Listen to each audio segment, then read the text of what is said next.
Well, that's it, is it? The humans finally got them. High Counselor Paul of the Xenon race took a deep breath and stared into the camera. The Galactic Council's grand chamber buzzed with nervous energy, filled with representatives from every corner of the galaxy. The air was thick with tension and anticipation. He began. The Galactic Council tried to keep the humans from acquiring them in many different ways. We put out a ban on genetic editing on any non-consenting sentient life forms. We told them it would be a boring and time-consuming, monotonous task. We fabricated stories about how one scientist, who never really existed, killed himself from banging his head on his desk out of sheer boredom. Paul paused, glancing at his fellow council members. Some nodded in agreement, others looked away, uneasy. He continued, We put laws in place preventing sentients from subjugating and uplifting non-sentient races. There were, of course, clauses to grandfather in pets that were already domesticated. It was permissible to continue domesticating animals that had been domesticated before the law, but doing so to new species was strictly prohibited. We claimed it was due to a reptilian race domesticating a mammalian superpredator. But that wasn't true. No, it was to prevent the humans from creating their own superpredator, one that, when the rest of the galaxy heard about it, collectively had a panic attack. He allowed the words to sink in before he went on. Now, maybe it was an overreaction, as some races actually do have old superpredators as domesticated pets. In fact, it seems that domestication and becoming an intelligent dominant race go hand in hand. Take the Qualon and their insect-meat pets, for example. Small spider-like creatures with scythes like an earth mantis and senses well beyond those of the Qualon themselves. These meek have a full range of vision and range in size from small enough to carry on a shoulder to large enough to ride into war. These are terrifying, yes, but compared to what the humans wanted to create, they were puny, stupid, and weak little things to be crushed like bugs. Paul's eyes narrowed as he leaned closer to the camera, his expression stern. The humans already have their own superpredators, like their so-called humanity's best friend, dogs, which come in so many sizes and breeds it would be absurd to list them all here. Quadrupedal beasts that can outrun any human, with a sense of smell used for tracking that bordered on uncanny. Combined with humans' tracking skills, they never fail to find their prey. The dog's sense of hearing, their crushing bite force, and more. Still, compared to what the humans wanted to make, even these dogs seem docile and tame, like cute, cuddly toys. He paused, glancing around the room filled with screens displaying the faces of Galactic Council members. Despite our absolute best efforts, the humans managed to get not 1 or 2, but 27 different breeding programs from crossbreeding and in vitro fertilization.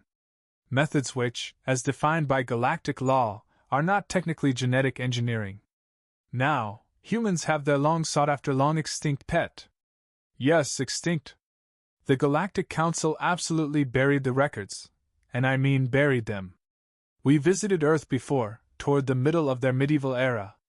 When we saw the humans' tendency to tame dangerous creatures and a creature so dangerous that one of the scouts went into a fear-induced coma, we decided one of them had to go. One of these beasts attacked the research ship, and the pilots waved it off. Paul's voice grew more intense as he recounted the story. They were in a state-of-the-art armored galactic scout ship that could deflect micrometeoroids in the void like they were nothing and take the heat of re-entering any planet with ease. But this creature's teeth punctured the armor like it was paper, and its claws shredded the plate armor like it was soft threads. Then there was the breath. These things, due to some quirk in their biology, stored methane inside a specialized lung-like organ. This methane was used to boost their metabolic rates when needed, giving an insane healing rate. But the other use for it is the reason we almost lost that scout ship. This creature, this flying scaled monster, would in its infancy eat its own eggshell, which had a high concentration of flint. This flint would coat the back molars of the beast's teeth. Then, as they grew and stored methane in their bodies, they gained the ability to release all of it through their mouth. As they opened their jaws, their other teeth would strike the flint, causing a spark. In essence, they could, for bursts of up to 30 human seconds, breathe fire, with a cooldown of a week or so while methane built back up in their system. The scout ship's heat shield was overwhelmed and completely collapsed after 5 seconds, and the scoring on the ship when it puttered back into the docks was almost like a form of art. The Council immediately sent out the military fleets and exterminated that species. Now, genocide like that is rare and highly frowned upon, but those monsters, those dragons, needed to go. Paul's eyes reflected the gravity of the situation. The Eastern dragons were long, noodle-like things with anti-gravity organs. Yes, organs. These things had anti-gravity biologically. Their scales were immune to every type of damage we tried to throw at them until we literally started throwing ballistics at them. They could also breathe fire, but they could adjust the cone, intensity, and temperature of it. Our ships going down in plumes of white-hot flame was not uncommon, sadly. We aren't even sure we got all of these Eastern ones either. They were smart, crafty things. Not sapient, but definitely intelligent. Once enough of their number were culled, they hid. After searching for 10 years and not finding any, we collected our scrap and left for the west. The Western dragons were hardier things, bulky as hell, but we needed seriously high-caliber, armor-piercing rounds to even hurt them. Killing them took the equivalent of orbital bombardment weapons to their face. They couldn't control the heat of their fire, but the bursts of it made that irrelevant. The sheer volume of fire compensated. Their claws were, we still don't even have an alloy to properly compare them to. Paul took a deep breath. Now the humans have recreated these old monsters that they thought were legends.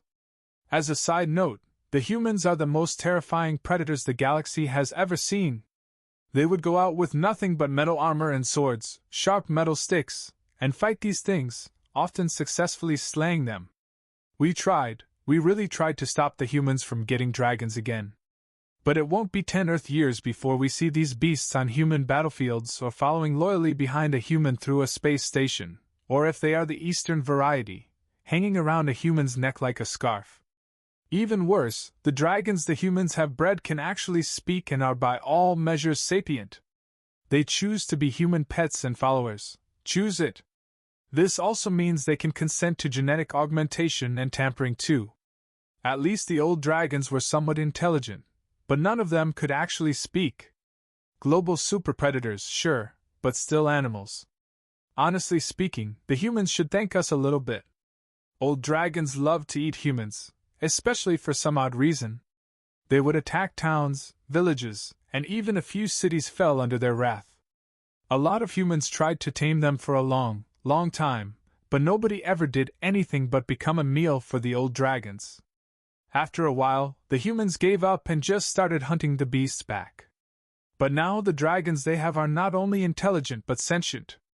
These new dragons, due to said intelligence, are orders of magnitude more dangerous than their old separated ancestors. I wish that were all, but it isn't. Dragon psychology is now a thing, and apparently, they have this mentality that humans are the superior race to them, not through might or birth, but by knowledge and understanding. The dragons now willingly stunt their own growth genetically to stay by the humans' sides.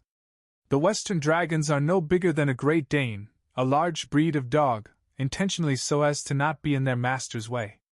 Yes, master. The humans hate this term, but dragon pride sees it as a must, and whatever human adopts them is from that point forward their master. They don't see themselves as slaves, as they will leave abusive masters or retaliate, but as servants and family members of these humans. Now, the Eastern dragons prefer to be the size of a boa constrictor from Earth, a large reptilian predator with an uncanny resemblance to what they were. Perhaps a branch in their evolution. They love to hang around the necks and shoulders of their human masters and share their body heat. They aren't cold-blooded, they just like the warmth, kind of like human cats. On that note, the Eastern dragons can also be just as fickle as a damn cat. They can at least accept a wrong, though. The Western ones will double, triple, and quadruple down like a stubborn bull. But I think that phrase will soon be replaced with stubborn as a Western dragon. At this point, there is an honest-to-science debate in the Council over whether or not to tell the humans about the past. The two opinions boil down to this. If we don't tell the humans and they find out, they will go on a war of unholy vengeance. And the other side. If we tell the humans, they would get angry and go on an unholy war of vengeance. Paul sighed deeply, glancing around the room one last time. But well, if you're watching this, you know I told the humans. This is, after all, a galactic-wide live stream. Now, I've been ignoring chat, but let's see. He tapped a few buttons, bringing up the live chat feed. Oh my, there are a lot of humans here. Good. Some mixed reactions, but mostly thankful for telling them, it would seem. Well, let's hope this gamble pays off then.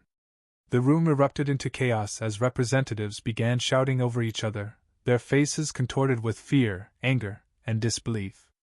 Paul stood his ground, eyes fixed on the camera, waiting for the inevitable backlash. Yet, amidst the turmoil, a sense of relief washed over him. The truth was out, and whatever happened next, they would face it together. The hours following Paul's broadcast were tumultuous. The Galactic Council was in uproar, and emergency meetings were convened to address the immediate fallout. Meanwhile, humanity's response was swift and vocal. Social media platforms across the galaxy were flooded with reactions ranging from outrage to curiosity. In the midst of the chaos, a delegation of human representatives, led by Ambassador Alexander Reid, arrived at the council chamber. Tall, with a commanding presence and piercing blue eyes, Reid exuded a calm authority. He stepped forward, his voice clear and measured. High Counselor Paul, members of the Galactic Council, thank you for your honesty. We understand the fear and concerns that have driven your actions, but we must also acknowledge the shared history that has brought us to this point. Humanity has always been resilient, adaptable, and yes, sometimes reckless. But we have also learned, grown, and evolved. He paused, looking directly at Paul. We have indeed resurrected the dragons, not out of a desire for power or dominance, but out of a sense of connection to our past and the wonders it held. These dragons are not the same creatures you once feared. They are our partners, our friends. They have chosen to stand with us, and we with them. Reid's words resonated throughout the chamber, silencing the murmurs. He continued, We do not seek vengeance for the past. What's done is done.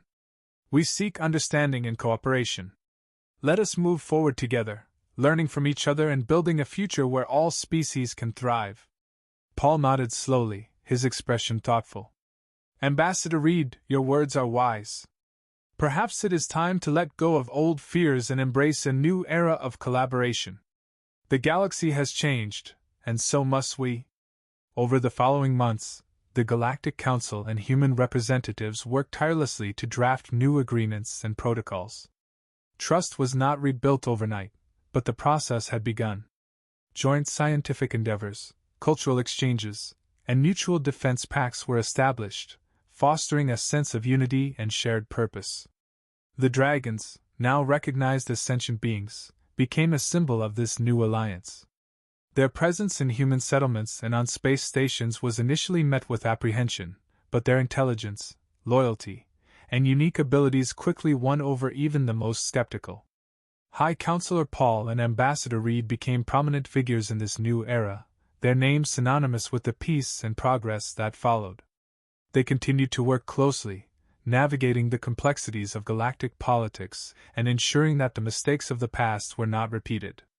As the years passed, the galaxy flourished under this newfound harmony.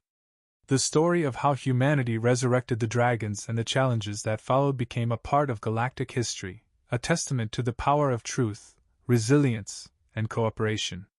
And so, the message that brought peace to the galaxy was remembered not only for the turmoil it initially caused but for the lasting unity it ultimately fostered. The legacy of High Counselor Paul, Ambassador Reid, and the dragons they brought back to life lived on, inspiring generations to come.